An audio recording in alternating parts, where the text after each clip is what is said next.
So here's my neighborhood. I grew up in this neighborhood. This is Kimball Avenue. Kimball between here in Montrose. Kimball, Montrose is north. Irving I'm heading towards. But I didn't go a lot on this side of the street. Some people did from Patrick Henry, went to that, but a little further down, they went to another elementary school. So Kimball Avenue is like the barrier. I only walked up that side when I was going to Horner Park or McFedrick's up on California. But that side of the street, I didn't really go much. So I stayed on the other side of Kimball Avenue, which is on the west side of Kimball. And then there was a Jack in the Box right here on the corner. And my brother, this is where I got into tacos. Jack in the Box had tacos back then, and they had deep fried tacos, and they used to be right on this corner. Now it's a pizza place and something else, but this has always been a liquor store and that. But that was the Jack in the Box. And I used to come up here. My brother Richard loved tacos, and it had the American cheese. How many tacos have American cheese? They use like Kraft American cheese slices in the taco. American cheese. And they put it in the taco, then they deep fried the taco. And I would love Jack in the Box's taco. It was awesome. My brother Richard loved their tacos, and I got into it because my brother Richard, God rest his soul, and can't mention him too much or I start crying. But this neighborhood, I love this neighborhood, and there's a little bank, but we didn't open up an account here. So this is U.S. Bank, but this was a little community bank right here. It's been here, the same green color since I've been a child.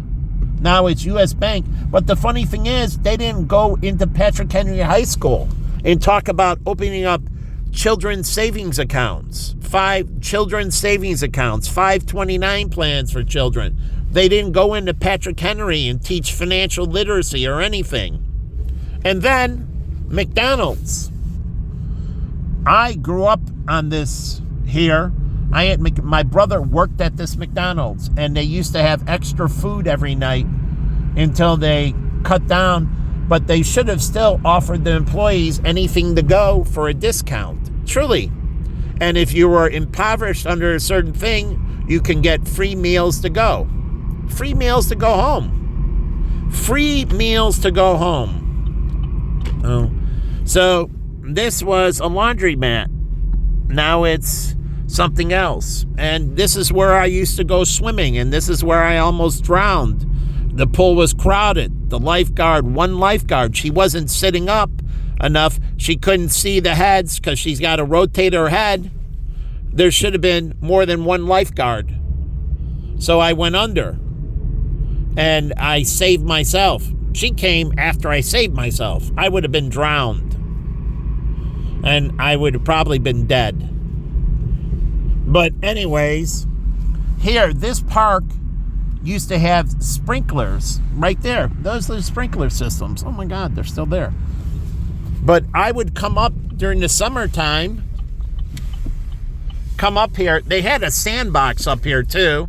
They took out the sandbox and put in a parking lot. But these sprinklers right here, see these little pillboxes? These have little sprinkler heads, and you can run in this and play in the water in the summertime. And it was great. We could come out here on hot days, run around. There was a sandbox, and then there were swings. Swings. No more swings.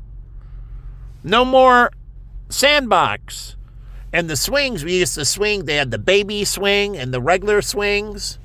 But now, yes, we did swing so hard that we would get so high that we would flip over.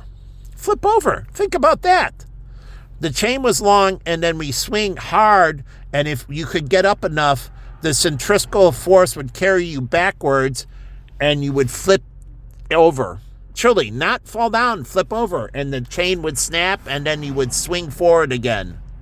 But We practiced going high and then flipping over the bar and then coming back on the backside. But you had to watch it. It hurt your hands, kind of, because when you go all the way up, the chain goes loose, and then you're on the backside, and then you're holding the chain, and that's why they have to have rubberized chains. Truly, rubberized chains that hold in. Anyways, but when the chain came down, it would snap, and it kind of hurt your hands. So I don't think I might have only did it once because some older kids were doing it, but truly, it kind of hurt holding the chain because, you're falling, and I'm 100-something pound kid, say, or whatever, and that weight, boom, and it would snap, but then you would swing, and it was kind of cool. So I did that, and then here, my brother, in his infinite stupidity, I'm sorry to rip on him, but he played flag football here. I played for him at Gompers Park, flag football. He didn't get my brother John into the flag football league. My brother, never. I come up and watch him and Greg play, and that I would have loved to play. I played football in college. I played in high school. I was a standout. And when I played at Gompers, I used to tear him up on his team. So I started on his flag football team at Gompers, and I would crush him. But besides this, I played defensive line in that, and I set all the lifting records and all that. And when I gave you a forearm shiver, I could lift you off the ground with a forearm shiver. And one guy, older white guy, he came and I gave him a forearm shiver, which was perfectly legal. I didn't do it to him again, but I lifted him up and it kind of hurt him in a way. I didn't mean to do it. He got beat. I'm like, I didn't violate any rules. But, okay, I'll just use the sweeps and other things because he was an older guy. And so I didn't do it again. So I used the sweeps. There's the ones where you go over with your arm and you push them through. Truly, you swim your arm over, a swim technique. And as you swim it over, your outside arm, you're pushing them through. Truly. So one arm's swimming over and the other arm is pushing them. You don't want them to stop. And so they're coming at you and you do the swim technique, but one arm over and the other arm pushing them. And so I used the swim technique and some other techniques. So I could just get right into the quarterback all the time or the running back. I caught tons of the quarterback in the backfield and the running backs in the backfield pulling their flag. So, and they really... Anyways, but my brother didn't include me here. And then he didn't include me and John in any of the softball teams. But when he needed me, I went up to Bullhead City. I came up from Tucson, and then I went with him, and I went to Bullhead City, and I sat on the bench for the 16-inch softball championship, and I never played. But I supported him. He said he needed another person, and I sat on the bench the whole time. But the whole point is, he needed me. I traveled up from Tucson, met him at the airport, then went all the way to Bullhead City, which is next to Laughlin, Nevada. He asked, I came running. So, here's Independence Park. They have an indoor pool. And here, lots of flag football. Unbelievable. And people used to tuck in their flags to make it shorter. Now, I don't agree with it, but the ref said it was legal, so you could tuck it in one time. You wrapped it around the little waist rope you had. You wrapped it one time. It made it shorter, so it was not hanging down as low. And then when you grabbed it, because it was wrapped around, it didn't come off as easy. So it made it harder. But it was legal. So he used to do those little things to make it a little bit harder to pull the flag. But this was, you talk about highly competitive. These are all weekend warriors, former football players, all those football players. And the league was highly competitive. And then my brother played all the softball teams with Greg too. So Greg and him They played, and the funny thing is, they're not promoters for this. My brother isn't a promoter for flag football. He isn't a promoter for rugby. He isn't a promoter for softball. And he got involved in softball because our Dick Rivera ran the field house, and we used to play 12-inch softball. See, there's the hard clincher, and then there's the soft clincher. It's a little bit harder when you first buy it. You hit it a couple times, and it's a soft. So we played no mitt league 12-inch. See, you see the 12-inch, the fast pitch. Well, there's a 12-inch that's soft. And we, as small kids, played 12-inch softball. And Dick Rivera started the league between all the people that ran the park districts. All the people. He just called up. Everybody knew him and loved him. And then he started the wrestling program at the park district. Wrestling program. Dick bought the mats. And then he was going to start a basketball program, but he didn't get around to it. And we had a hockey ring. So that's where I ice skated. He made a ring on this field right here. You can make a hockey ring in the wintertime. In the wintertime, this can turn into a hockey ring. And so Dick at Patrick Henry would make it into a hockey ring. And that's where I skated leisurely. And then we had hockey leagues, hockey teams, just pick up.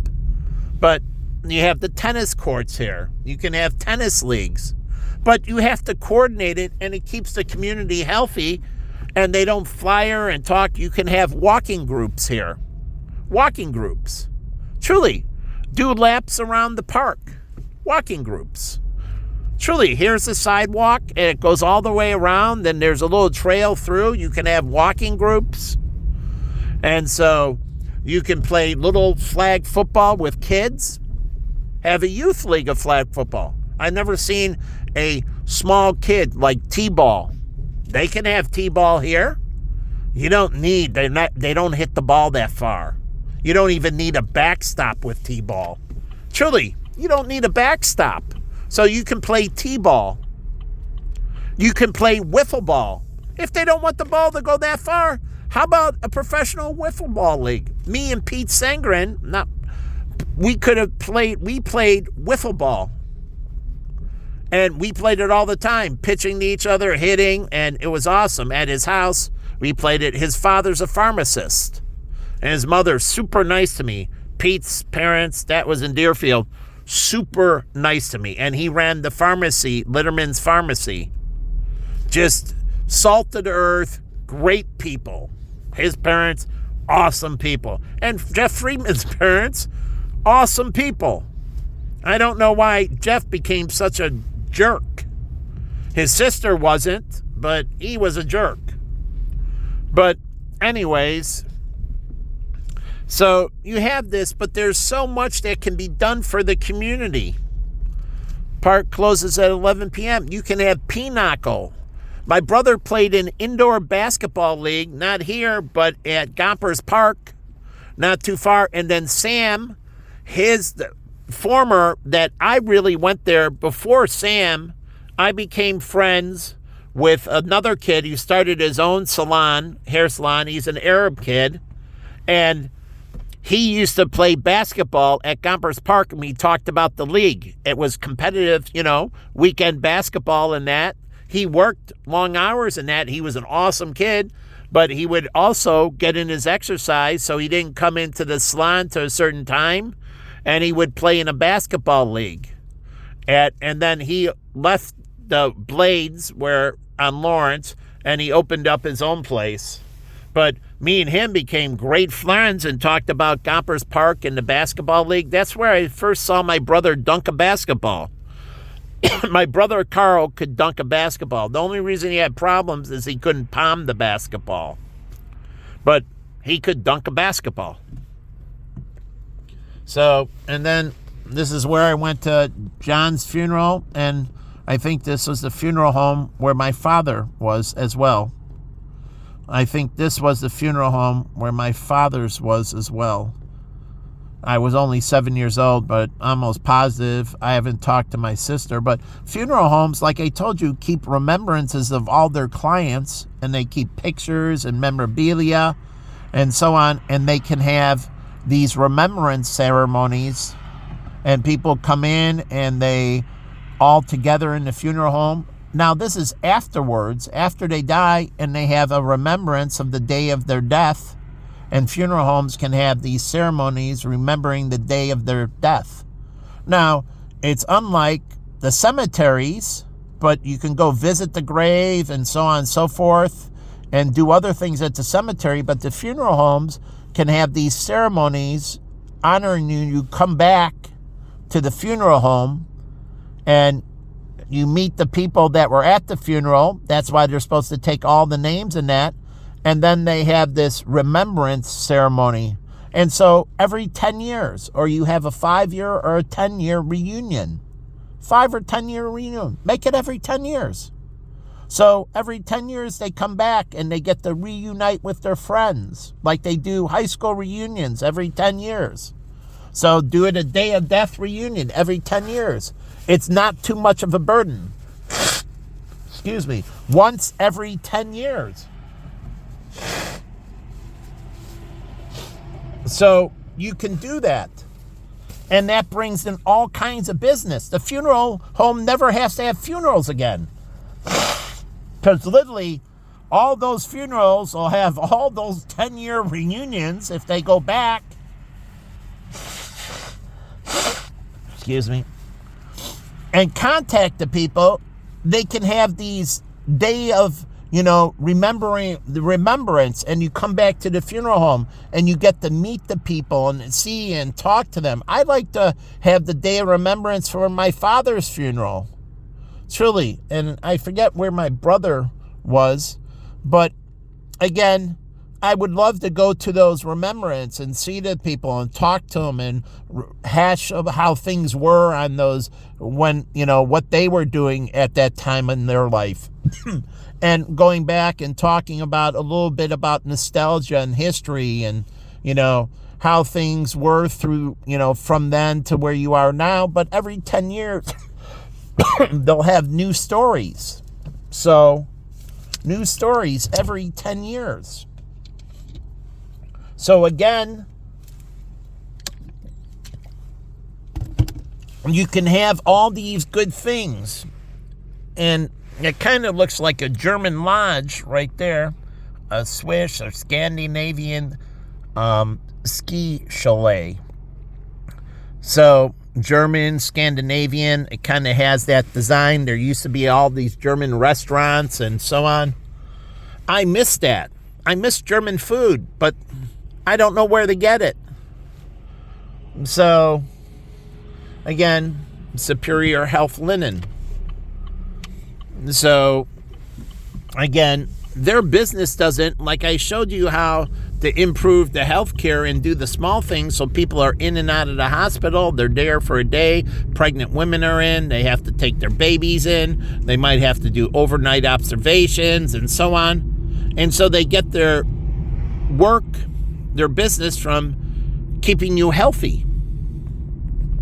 And so, and this is always a little corner store. But I never played baseball here because they didn't have a baseball field. I could have played kickball here. Kickballs are great. We played it at Patrick Henry, kickball. And they don't have volleyball. The tennis courts can be volleyball courts as well. Tennis courts can be volleyball courts. Tennis courts can be volleyball courts. They're almost the exact same size as a volleyball court. And I love volleyball. So it can be, tennis courts can be badminton courts. Badminton, the net's high. Tennis, it's low. But tennis courts can also be badminton courts. This whole pickleball stuff, I'm not the big fan of pickleball. I like badminton. I like volleyball. Truly. And then you have tennis. And so you can use the courts for all three of those sports. Truly. And then there's other things you can do. And again, this McDonald's, I told you when I was locked out of my house once, we sat here and the manager, because we were sitting there, the two of us, we were perfect. Silent, we're sitting just talking to us. And we were staying there because we had nowhere to go. And I don't know if it was cold out or not. I think it was warm out and it was air conditioning. And he's like, why aren't you guys buying anything? And I'm like, well, don't have any money. And we're just little kids. We're not adults, we're little kids.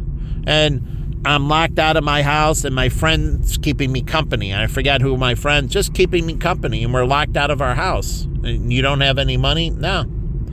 And he's like, okay, go up to the front and order whatever you want.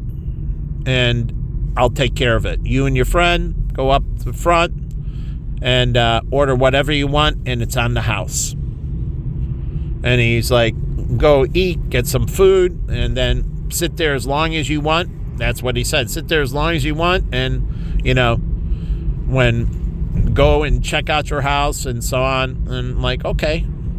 So we ate and sat there for a while longer, and then I walked home, and my mom was home, and I opened up, went in. And now this is the house this is an Asian restaurant, and this used to be a breakfast place. And now there's a car wash. Those didn't really exist as a little kid. And then there's a Walgreens. Again, these are just independent stores. We didn't really have these. And then I told you about how the check cashing places can do all kinds of things, that from bill pay, truly, they can just come up and pay your bills. You can have a Chase account, and they'll set up your bill pay and everything else, and it's a little local, and they have money orders and cashier's checks, and they can sell stamps, and they can sell envelopes, stamps and envelopes. They can sell different boxes for packaging. They can be a UPS store or a FedEx. They can take FedEx, UPS packages. Truly. Now you have to be worried about bombs, right? And so you have to know your clients. But they can take all kinds of packages. They can sell envelopes and stamps and many other things. They don't need poor people anymore. They need to get out of the poor person game. And so I think this Burger King has been here since I've been a child. But they redid it. And then this is the KFC. And that wasn't there. But there was an ice cream place I used to go to and on Montrose in California. And there's the dry cleaners. It's been there since a kid. And right next to it was Tasty Freeze. And they had chocolate dip cones and everything. But we were here. I was umpiring. I was an umpire. My sister didn't know I was an umpire. I umpired the youth leagues. And I had that. My sister took me out of that. Not only did I work at her company, Walsh Brothers, as a child, and work at Patrick Henry, truly, during the summer, but also I was an umpire. I actually had 3 jobs during the summer. So I was an umpire for the different youth leagues, the midget majors and midget minor leagues and that. And when I was a midget major, I was an umpire for midget minors. And then here's the Chicago River. This is where I got to talk to the tunnel guys about the deep tunnel. And this hole, it goes way down.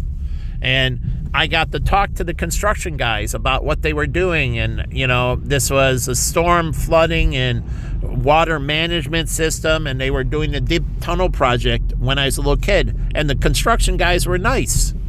And here is Paul Revere Park. And right here is the boys club. Now, I didn't go as much, but I played ping pong here all the time. And there's the field house. These two should be together. They don't.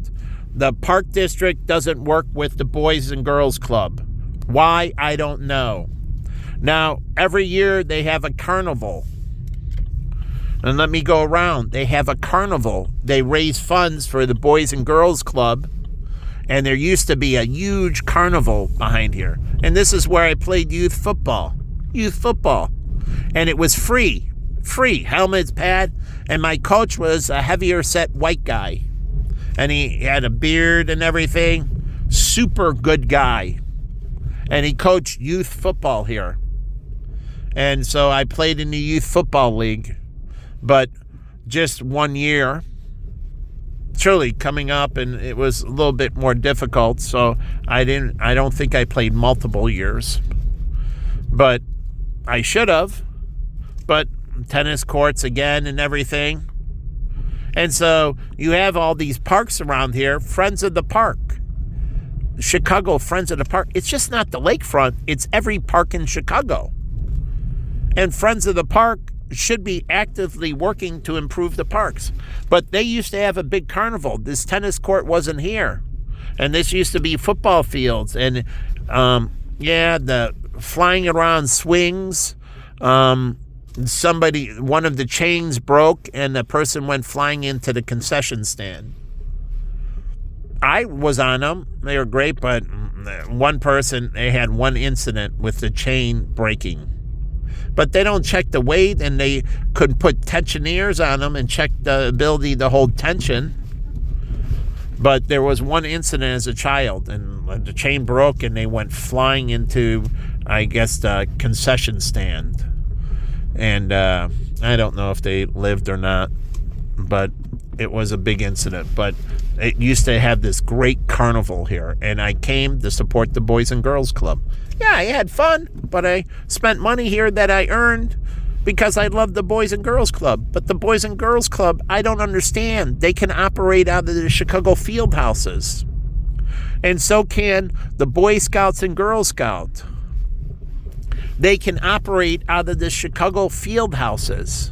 Boys and Girl Scouts, Brownies, and Boy Scouts, Girl Scouts, and Indian Princess that Emily was.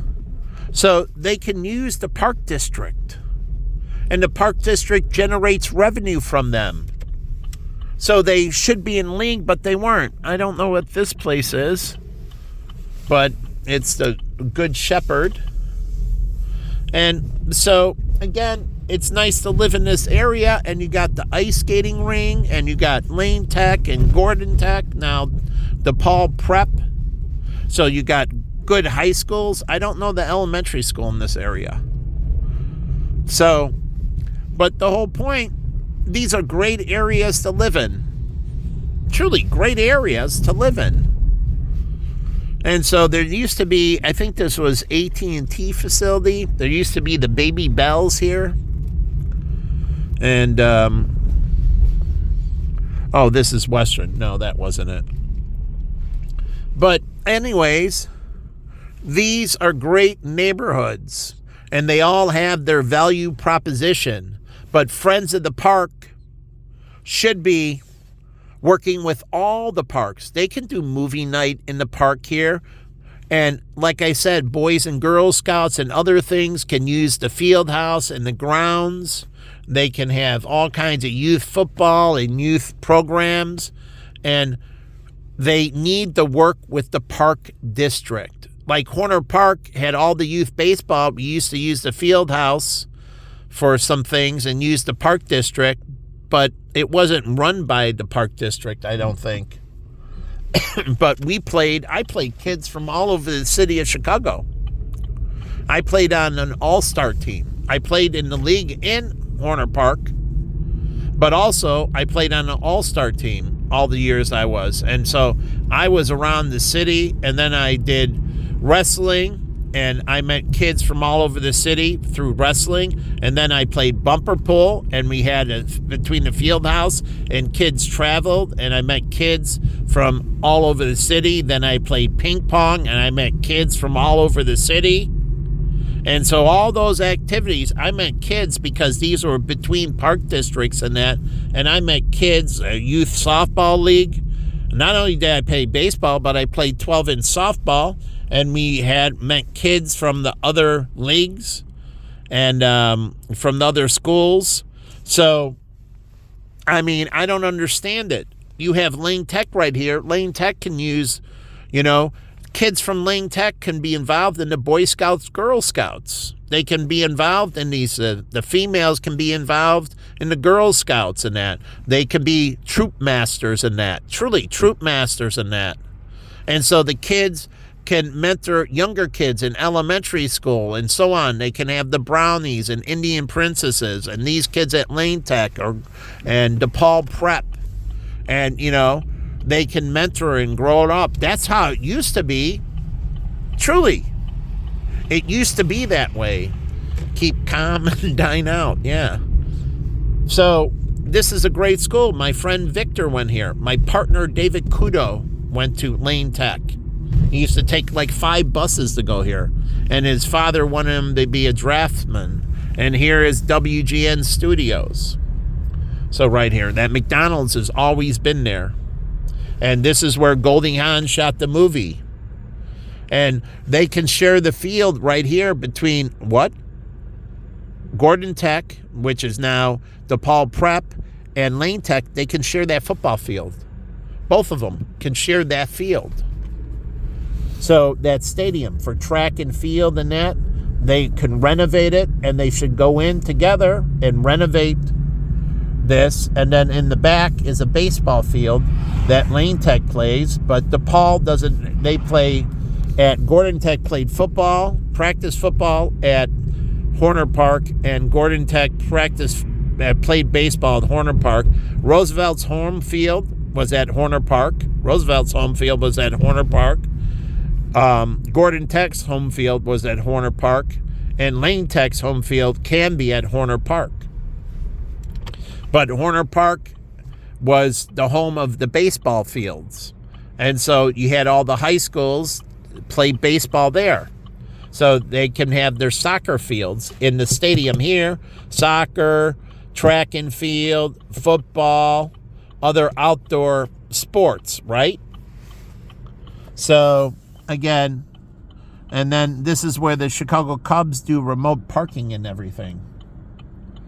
So these are great schools, and these feed top students into the community. All these kids are trying to aspire. And so here's an elementary school I never knew. I mean, that's new to me. But back here, they have their baseball field. So this is Lane Tech's home field. So that's fine. DePaul is at Horner Park. Roosevelt High School is at Horner Park. And, and then I don't know where Roosevelt practices their football, but they can practice at Horner Park as well. Yeah, truly. Now you have a school bus take them over, truly, and then it waits for them to after practice. But the school bus can leave and come back after practice. So this is Kerry Woods Field. This is sweet. So, okay. And I don't know. Maybe DePaul wants to share the field with Lane Tech. They get more utilization out of the field.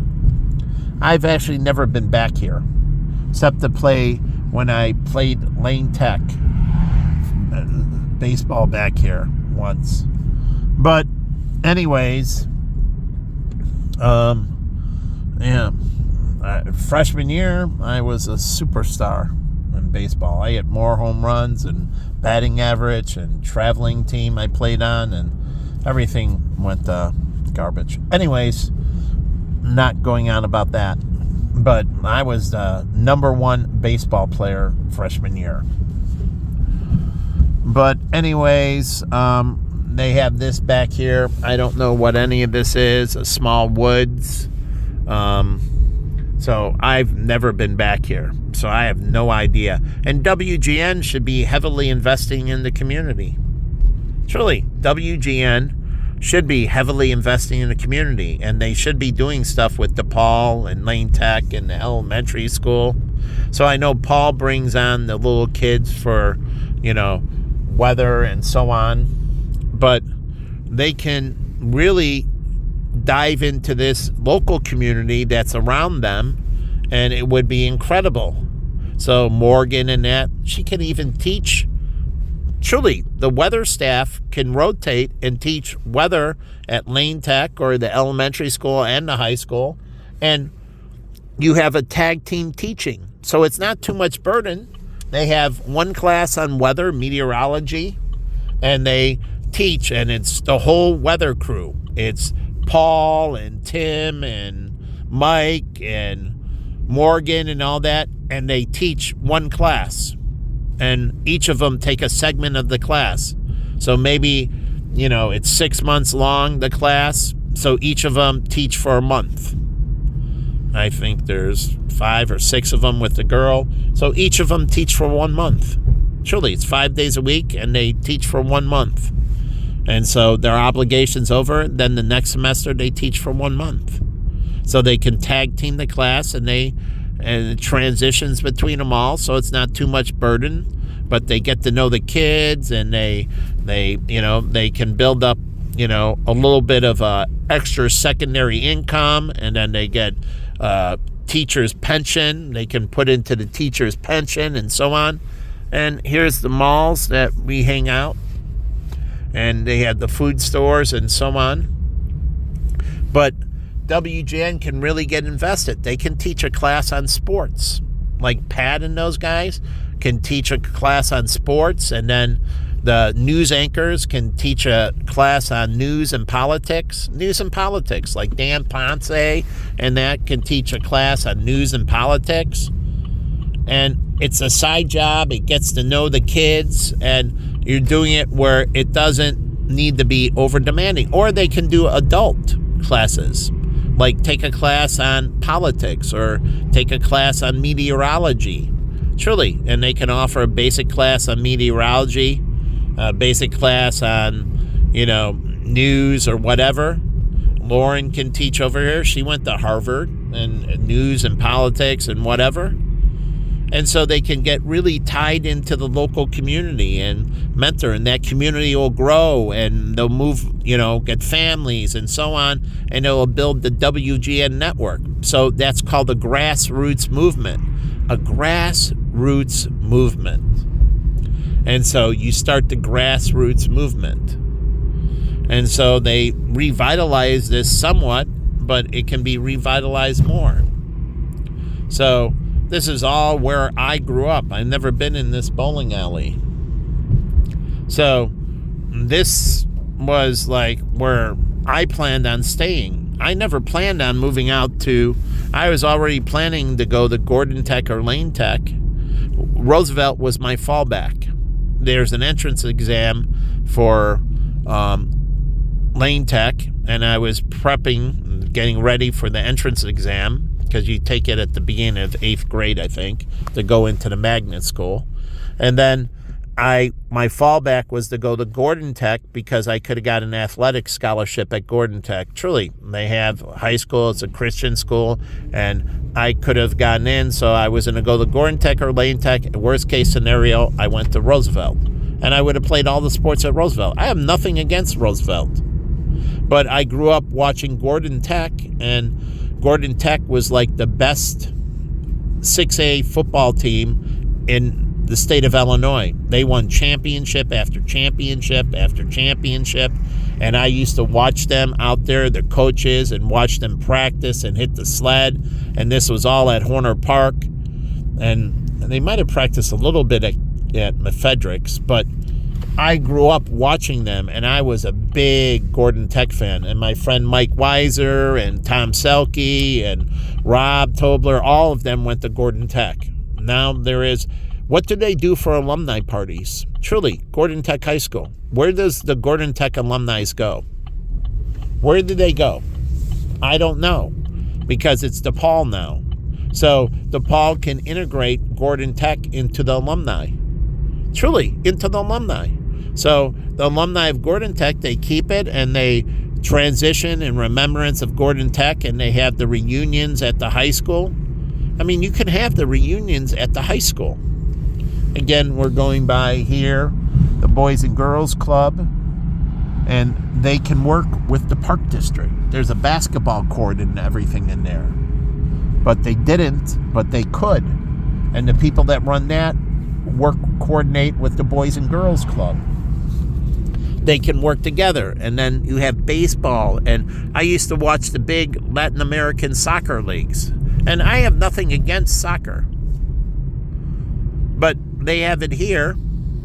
And a growing population makes room for, more. So there's segments.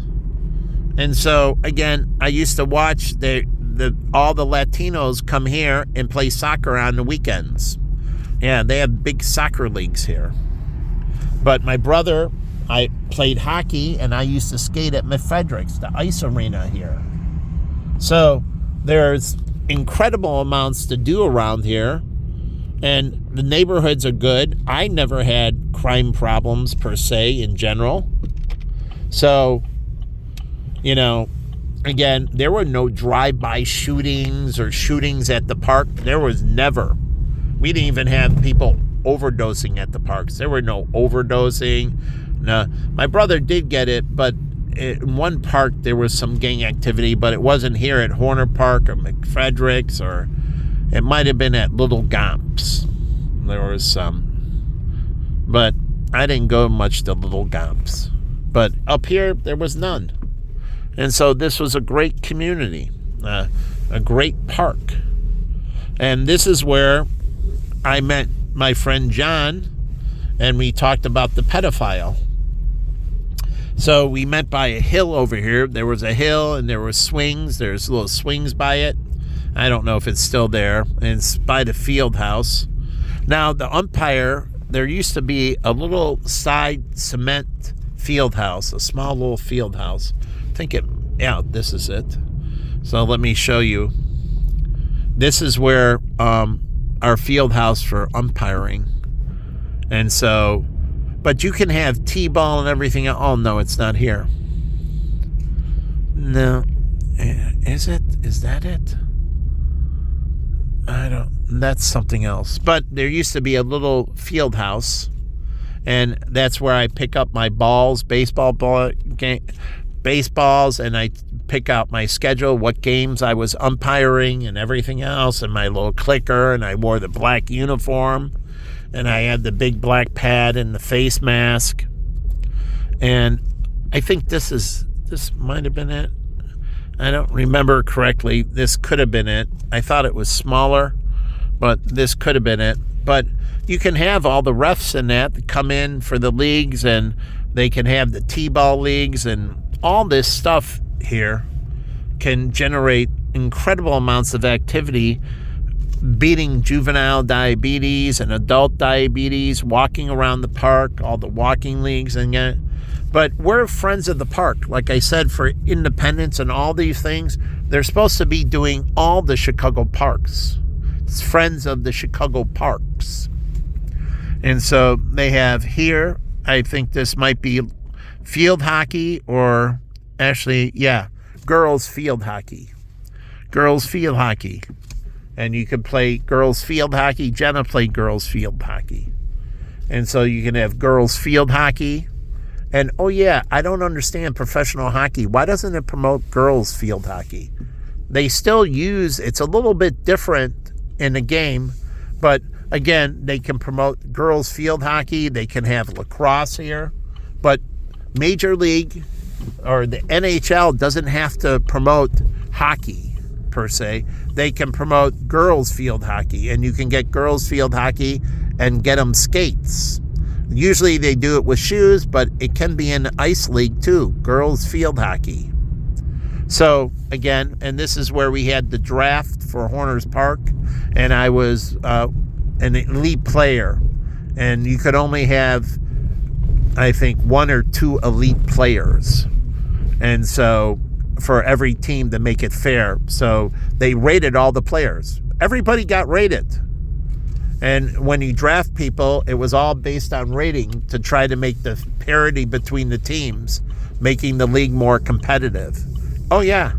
And so they could only have 1 of me, I think 2 of us. And Jose might have been the other guy. He was a Hispanic pitcher, a lefty.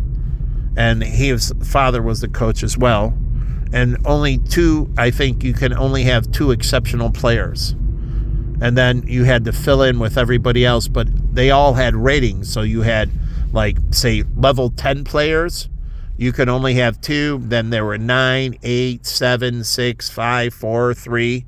And so the teams were spread out. So no team had a bunch of players that were not that good, meaning...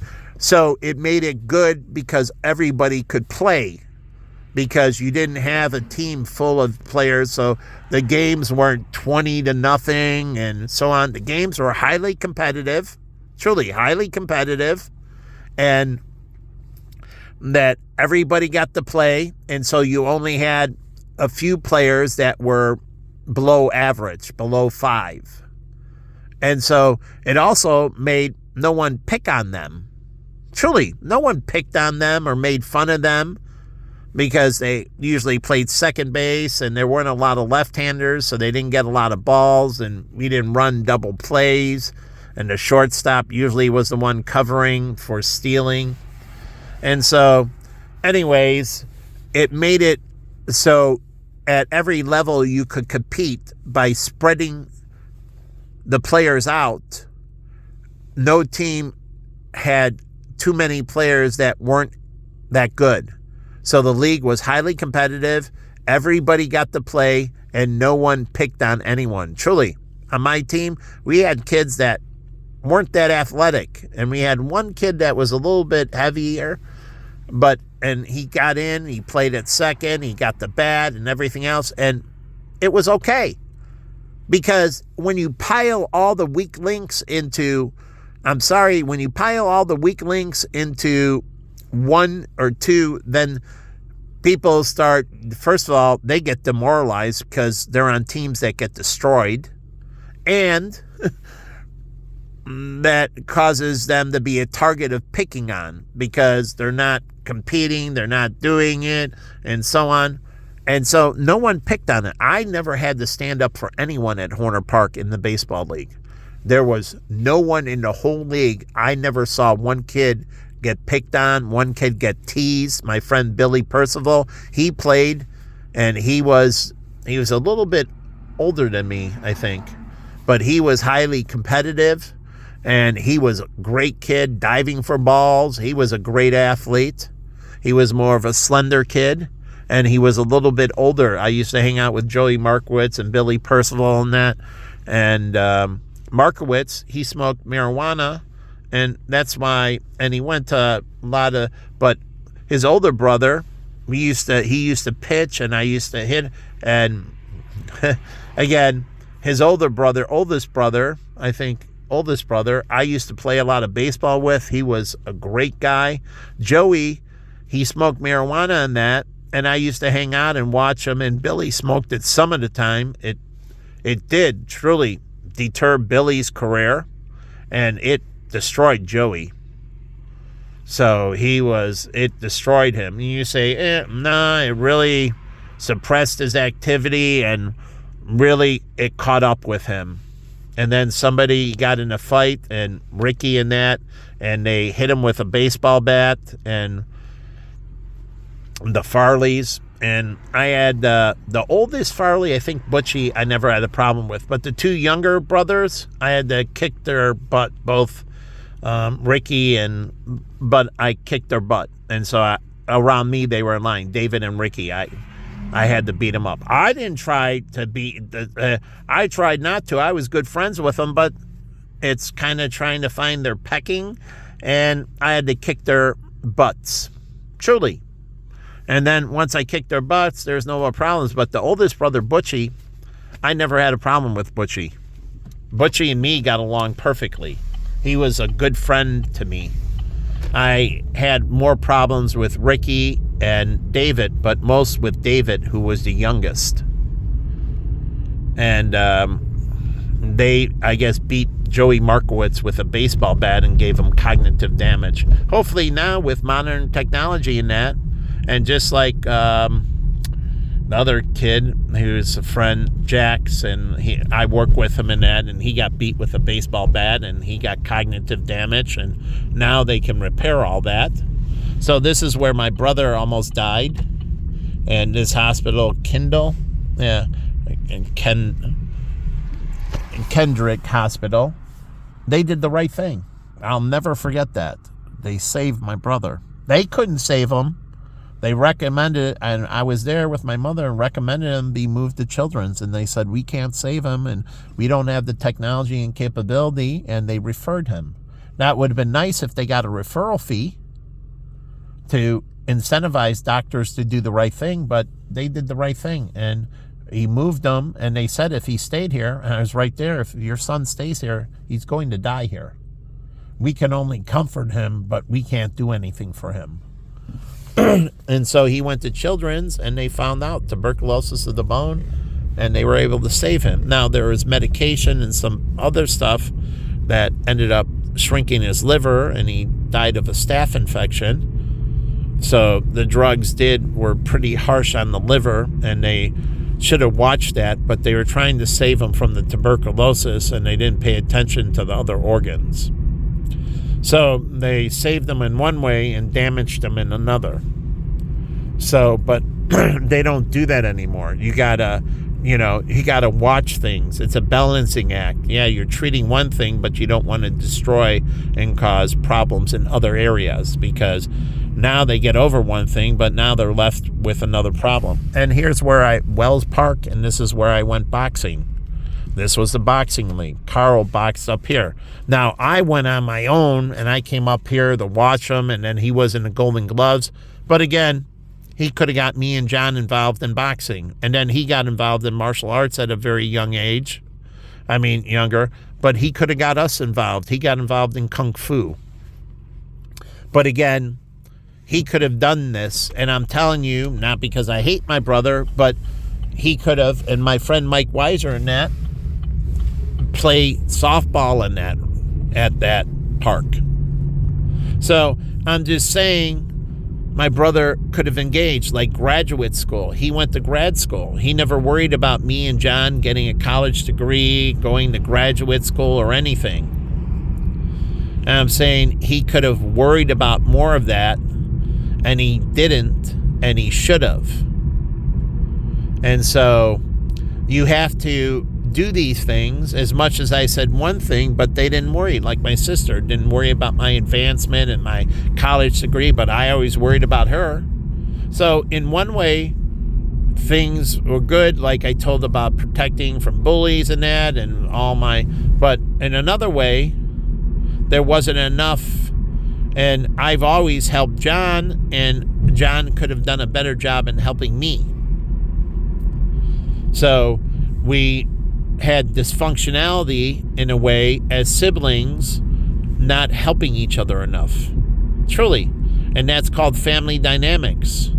And not enough internal support and worrying. This is why families have fallen apart. Because they don't think about doing these things and supporting. And that's why I talk about, I give you Chris and Kevin. The professional Kevin, successful professional football player and so on. And Kevin had cancer, and Chris was on the same track, but Kevin could have included him more. And I noticed that through my interactions with Chris when he defriended me once, then he friended me back.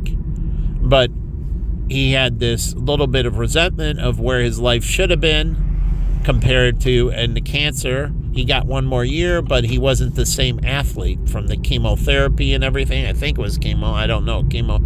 He beat the cancer, but he was never the same athlete. And so there was and so Kevin could have included him. Even now, Kevin goes to Miami Dolphins reunions and so on, and he can bring Chris with and get him involved in, the other players, meeting the other players, and being around him and being a friend. And him, Chris, I would assume is married. I know Kevin is, and Kevin was married to a white girl, and it seemed like they had a great relationship. Kevin was awesome. I've never had any bad relationship with Kevin ever. And, those guys were good to me. And I had the one incident, but he thought it'd be funny, but I'm not going to go back into this. Not any of them. It was another player who ended up in the pros. But he bumped my scooter and pushed me into the middle of the street. And thank God, as he bumped me and pushed me, and he didn't see my brake light. The scooters have brake lights. My brake light wasn't on. That means I'm pressing the brake. When you take your foot off the brake lights aren't lit. And he thought, he thought it'd be funny, him and the other guy, and I had no problems. And I was friends with him afterwards, but he thought it was funny. And I looked back, and their faces were like ghosts. They were shocked. They thought they just tapped me in the back end, but I didn't have my brakes on, And as they tapped me, they pushed me into the middle of the intersection. Now, as I'm rolling to the middle of the intersection because I didn't grab the brakes right away, a big truck, boom, just flew by, and I entered the middle. There was no cars behind it or anything. So I missed the big truck, and there were no cars behind it, so that it wasn't secondary. They thought I had my brakes on, but I have a tail light, a brake light, and the brake light wasn't on. And he was an older, they had this older, I forget what car. But he didn't think. He thought it would be funny. Funny, And then he would have been up for murder. Truly, manslaughter, but there would have been no NFL or anything else. Truly, his career would have been destroyed. He would have been kicked off the team. It would have been the end of him. And it would have been the end of the other player, too. But they thought it's funny. Like all these people think it's funny hurting me. Not so funny. They're attacking me. And they should be dealt with unbelievably harshly. So, just like he thought it was funny to do that, he almost killed me. And only God saved me. So, and I looked back and I saw their faces, so I know they didn't do it on purpose, but I have a brake light. And it's not so funny to hit somebody in the back end. And it was just a little love tap, but no, unacceptable. So, again, and both of them, since I've seen a black girl, both of them are black guys. So, I could have been killed. So, I'm very cautious about what I think is funny. I told you about how I took the eggs out of the eggs and I put shaving cream, and so I wouldn't hurt them and wouldn't stain them. And I thought of all these things of, somebody came out with Nerfs. So take all those things that would hurt somebody and figure out how to do the joke without hurting them. So figure out how to create Nerfs. I love Nerfs. They have the football. They have the little things you shoot, the darts that don't. They're really squishy, and and Nerfs are great for little kids. You can play, and they don't hurt you at all. Truly. And so, no, yeah, but I think they're bigger. They can't be a choking hazard. But again, I love Nerfs. Somebody came out and said, we don't want all these kids hurting each other. And so they came out. They even came out with a foam rubber bat. So, there's ways to create these things that can't. So think of the jokes like Jimmy Kimmel and everything. If you're really intelligent, you do what Einstein says. You take the very complicated and make it very easy. Now, other people will see it as easy, but he can take things and for the betterment of the country and make jokes that improve the country, that show the country the right path, and use it as a comparison and contrast. Truly. So, jokes are supposed to be ways to handle the truth. No one knows that? Jokes were created to be able to tell somebody something without them getting upset. Jokes were created for people to be able to handle the truth. That's why jokes were created. Go back. The essence of jokes were created to be able to tell somebody the truth without them getting upset. So it made it sweet. It's kind of bittersweet, but it was a way to tell them the truth without hurting their feelings. That's the evolution of jokes. But before, telling the truth without getting yourself killed. Truly, you had to tell the king the truth, and so it was a way to tell the truth without hurting feelings. So why don't we get back to the essence of why these things were created? And so no longer jokes are delivery systems for the truth. And so he should be focusing on moving the country forward and communicating with people through laughter. Expressing, even screenplays and all that tell situations. Les Miserables and all this are in the past, and it's to communicate, like the Bible is to communicate things. So again, getting away from the way we're doing it. So again, I love Jimmy Fallon. He does the thank you cards, and it's awesome. And Stephen Colbert has, and they kind of go about it different ways, but they're stand-ups I can't really take. I like Jimmy better because they do it wrong, and Jimmy Fallon better. Because Colbert and that, it's just nasty. It's not constructive. So why don't they think of a way to deliver truth and be constructive? And it's their point of view.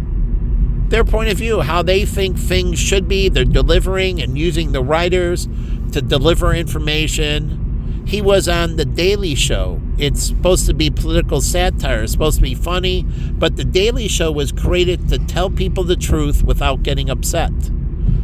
So John Daly created that show to deliver truth and make people laugh so they didn't get depressed. No depression.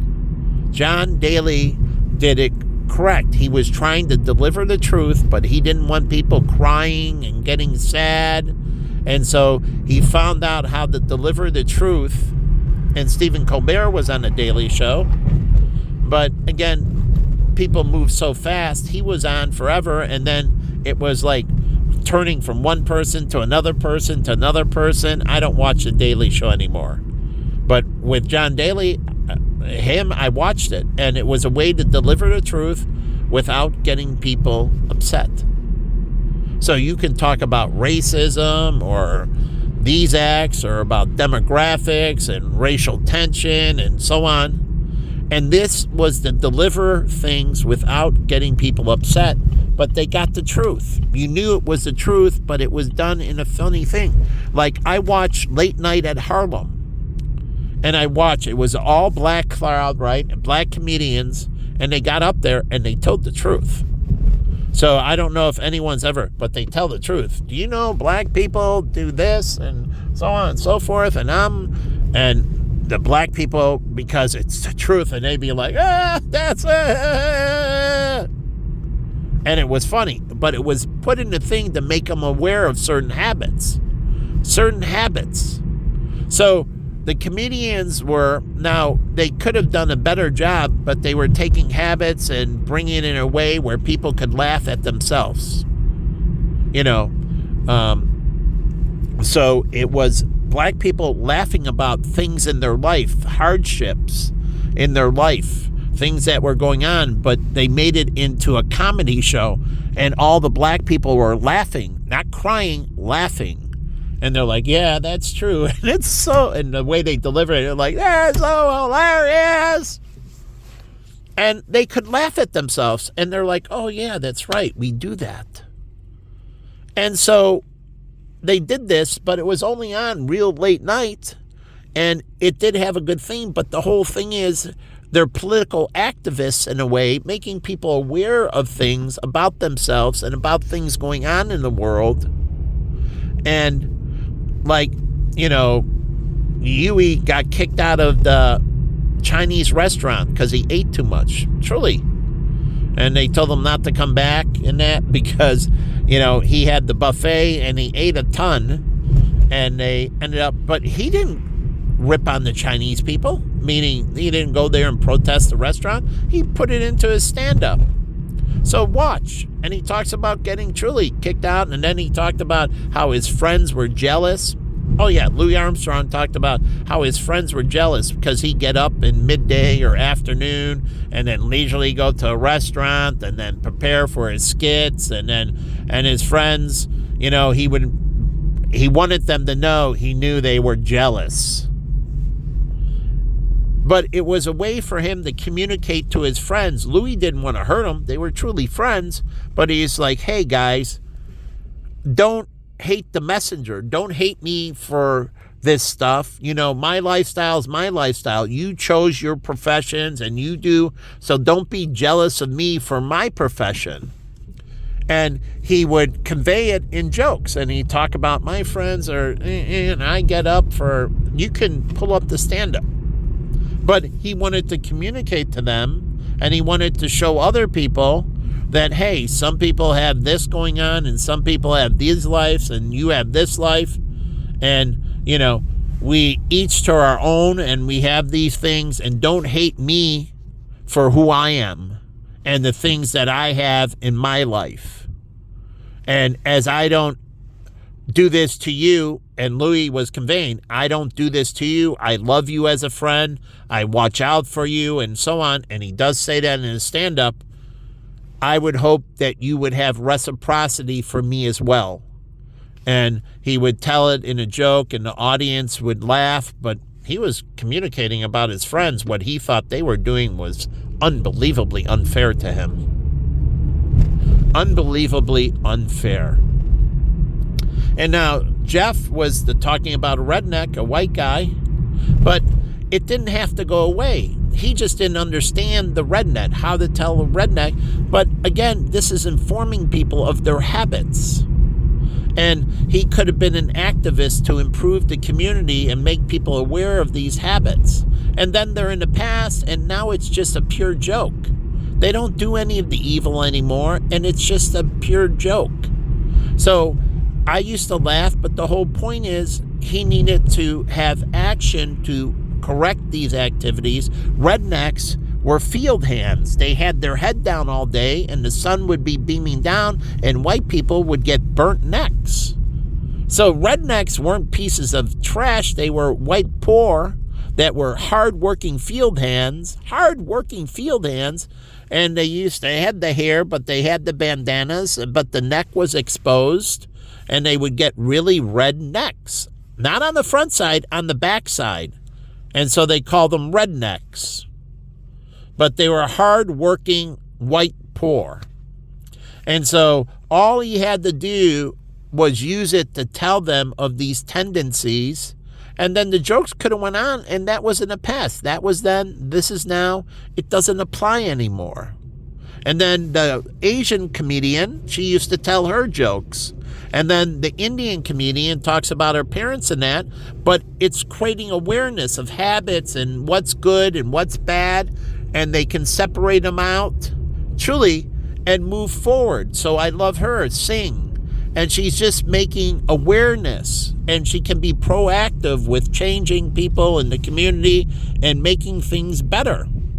Truly, doing things to move things better. That's the whole point of jokes. We're being able to communicate about these things that weren't so good and to move things better. So, post it on YouTube.